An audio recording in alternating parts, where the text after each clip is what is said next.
Boa tarde.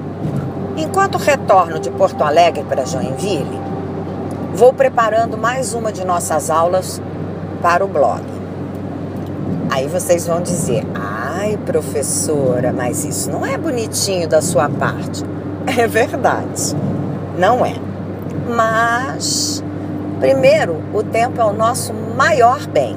Segundo, como eu já estou chegando naquela idade, assim, que a gente é considerado um tantinho excêntrica, tudo bem, vamos que vamos. Bom, a esta altura, nós já sabemos que o Código de 1973 divide o processo civil em processo de conhecimento, processo de execução e processo cautelar. Também já sabemos qual a finalidade de cada um destes, ou seja, quando é que eu vou em juízo através do processo do conhecimento, execução ou cautelar. E tem a ver com a minha pretensão. Também já está naquela aula da divisão do processo civil.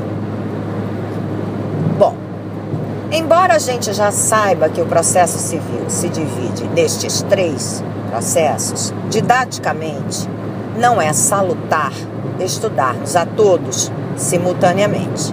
Por isso, a partir de agora, vamos dar prioridade, vamos estudar o processo civil do conhecimento. Mas fiquem tranquilos. Quando a gente for mudar para um outro tipo de processo, darei um jeitinho de avisá-los. Podem ficar tranquilos mesmo. Assim, o processo do conhecimento, como já vimos, é aquele processo em que o autor vai em juízo tecer as alegações de um direito que ele acredita possuir. O réu, quando for em juízo, vai tecer as alegações para buscar desconstituir este direito que o autor acredita possuir. Na sequência, o juiz, após tomar conhecimento das alegações de um e das alegações de outro, vai dizer de quem é o direito. Ocorre que, para que este processo se desenvolva, é preciso adotar um procedimento. O que é o procedimento mesmo? Ah, tá, o jeito como o processo do conhecimento vai se desenvolver, vai se desenrolar. Bom, então já dá para ver de cara que o processo do conhecimento tem mais de um jeito, tem mais de um procedimento, tem mais de um rito. É verdade. E a primeira grande divisão do processo do conhecimento é em rito comum e em rito especial.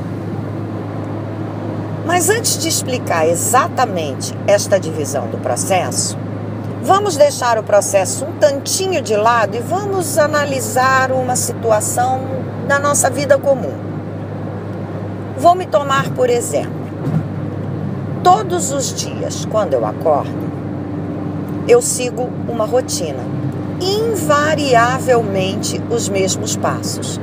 Levanto, escovo os dentes, vou na cozinha, preparo meu baldinho de café com leite, acendo um cigarrinho. Enquanto eu tomo o meu café com leite e fumo o meu cigarrinho, eu vou me arrumando. Terminada, eu novamente escovo os meus dentes, pego a bolsa, pego a chave do carro e me dirijo para a faculdade. Ocasionalmente, ou seja, excepcionalmente, quando eu tenho alguma outra regrinha que eu quero seguir, e neste caso, de receber bem as pessoas, eu altero esta minha rotina. O Código de Boa Conduta diz que se eu quiser ser uma boa anfitriã, eu vou ter que tratar bem os meus hóspedes. Desta feita, no dia em que tenho hóspedes, eu me levanto, escovo os meus dentes e, ao invés de ir para a cozinha fazer meu baldinho, antes eu me arrumo. Já arrumada é que eu vou na cozinha, preparo meu baldinho, acendo meu cigarrinho e, enquanto isso, vou colocando uma mesa bem gostosa para que os meus hóspedes possam tomar café da manhã ao se levantarem. Depois eu volto para o quarto e aí novamente escovo meus dentes, pego a bolsa, pego as chaves do carro e me dirijo para a faculdade. Olha só, fica bem claro então que normalmente, rotineiramente, eu tenho um procedimento padrão. Chova, faça sol, acorde no horário, acorde atrasada, este será sempre o meu procedimento padrão. Agora, quando eu quero observar um outro regramento ou preciso observar este outro regramento para atingir uma finalidade, no caso, ser considerado uma boa anfitriã, o que eu faço? Eu altero este meu procedimento, eu altero a minha rotina, eu faço as coisas de uma forma diferente, não comum. Ou seja, eu faço as coisas de uma forma especial. É a mesma coisa no processo civil. Se eu realizar o processo da forma padrão, costumeira, normal, eu vou realizá-lo da forma comum. Toda vez a mesma coisa. Se por algum motivo eu for realizá-lo de forma diferente no todo ou num pequeno detalhe, eu não vou realizá-lo pelo procedimento comum. Eu vou realizá-lo pelo procedimento não comum, ou seja, procedimento especial. Tá, professora, mas como é que eu vou saber se eu vou ter uma diferença e vou ter que realizar o meu processo do conhecimento pelo procedimento especial ou se vai ser pelo comum? É simples. A divisão do código nos diz isso. Lá mais para o final, o código traz os procedimentos especiais. Então, eu vou atender o meu cliente, ele vai me narrar a história e eu vou dizer, olha só, eu tenho que fazer para o meu cliente uma cobrança. Aí eu vou lá nos procedimentos especiais e tento achar cobrança. E não tem. Então eu vou usar que procedimento? O comum. Não. O meu cliente quer que eu faça um inventário e uma partilha. Vou lá de novo nos procedimentos especiais e tento encontrar. E olha só, tá aqui. Então qual é o procedimento que eu vou usar? O especial. Viu como é simples? É residual. Eu vou naquilo que o código especifica e se eu não encontrar, residualmente, ou seja, só me resta a outra opção. No caso, vou nos procedimentos especiais, não encontro, residualmente utilizo o procedimento comum. Agora, o procedimento comum também se divide em dois outros procedimentos. O procedimento ordinário e o procedimento sumário. Ai, prof, agora que estava ficando bom, vem confundir tudo outra vez. Pois é, né? Mas olha só, é uma confusão também muito simples da gente entender. Quando é que eu vou usar o procedimento comum ordinário e quando é que eu vou usar o procedimento comum sumário? O procedimento comum ordinário é aquele procedimento mais longo, mais detalhado.